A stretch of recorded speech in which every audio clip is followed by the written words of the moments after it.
Hello everybody, कैसे हैं आप दोस्तों। बैंक किसी भी देश के लिए एक बहुत महत्वपूर्ण सेक्टर है जो किसी भी देश की अर्थव्यवस्था के लिए एक अहम भूमिका निभाता है। इंडिया जैसी डेवलपिंग और ग्रोइंग इकोनॉमी वाली कंट्री में बैंक एक अलग ही भूमिका निभाता है। दुनिया भर के लोग बैंक में इन्वेस्ट करना सबसे सेफ समझते हैं क्योंकि उनको लगता है कि बैंक में उनके पैसे नहीं डूबेंगे, पर कई बैंकों की खराब मैनेजमेंट की वजह से लोगों के पैसे डूब जाते हैं। इसलिए हम ये वीडियो बना रहे हैं कि आपको नॉलेज हो जाए कि आपको किस बैंक में इन्वेस्ट करना चाहिए और किस बैंक में नहीं। इस वीडियो में हम आपको इंडिया के टॉप 5 बेस्ट बैंकों के बारे में बताएंगे। इस लिस्ट में प्राइवेट बैंक और गवर्नमेंट बैंक दोनों हैं। तो चलिए शुरू करते हैं। इस लिस्ट पे 5th नंबर पे नाम आता है कोटक महिंद्रा बैंक का। Kotak Mahindra bank one of the leading player है बैंकिंग सेक्टर में। कोटक महिंद्रा बैंक एक प्राइवेट सेक्टर बैंक है। इसका मतलब ये कोई गवर्नमेंट बॉडी नहीं, एक प्राइवेटली ओन बैंक है। यह बैंक फरवरी 2003 में फाउंड हुआ था।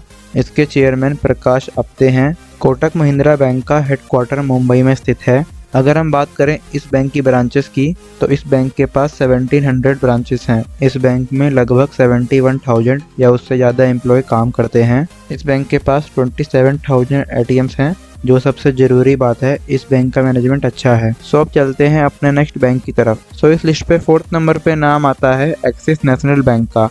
Axis national bank 3rd largest private bank है इंडिया में। यह प्राइवेट ओन बैंक है। यह बैंक 3 दिसंबर 1993 में फाउंड हुआ था और इस बैंक के चेयरमैन है अमिताभ चौधरी। इस बैंक के पास 4000 से ज़्यादा ब्रांचेस हैं और इस बैंक के अंदर 78,000 से ज़्यादा एम्प्लॉय काम करते हैं। एक्सिस बैंक के पास 10,000 से ज़्यादा ATM है। सबसे ज़रूरी बात, इस बैंक का मैनेजमेंट भी अच्छा है। तो चलते हैं अपने नेक्स्ट बैंक की तरफ। सो इस लिस्ट पे 3rd नंबर पे नाम आता है ICICI बैंक का। ICICI bank one of the leading private bank है इंडिया में। ये 1994 में फाउंड हुआ था।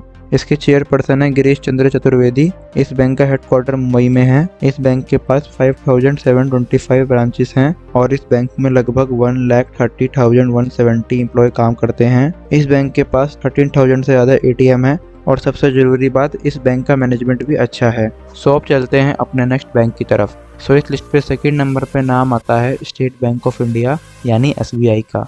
SBI एक लार्जेस्ट पब्लिक सेक्टर बैंक है जिसके पास पूरे कंट्री में 23% से ज़्यादा मार्केट शेयर है। यह बैंक गवर्नमेंट ऑफ इंडिया के अंडर आता है और ये इंडियन गवर्नमेंट का नंबर 1 बैंक माना जाता है। ये बैंक 1806 को फाउंड हुआ था। उस वक्त इस बैंक का नाम बैंक ऑफ कलकत्ता था और इसका नाम बदलकर 1 जुलाई 1955 को स्टेट बैंक ऑफ इंडिया रख दिया गया।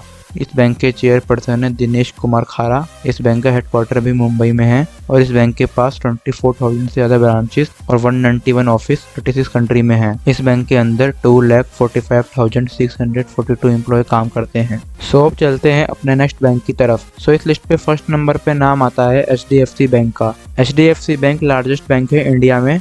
ये एक प्राइवेट बैंक है। ये बैंक 1994 में फाउंड हुआ था। इसके चेयरमैन आंतनु चक्रवर्ती हैं। इस बैंक का हेडक्वार्टर मुंबई में स्थित है। इस बैंक के पास 1,52,511 एम्प्लॉय हैं और इस बैंक के पास 6,378 ब्रांचेस हैं और इस बैंक का मैनेजमेंट भी अच्छा है।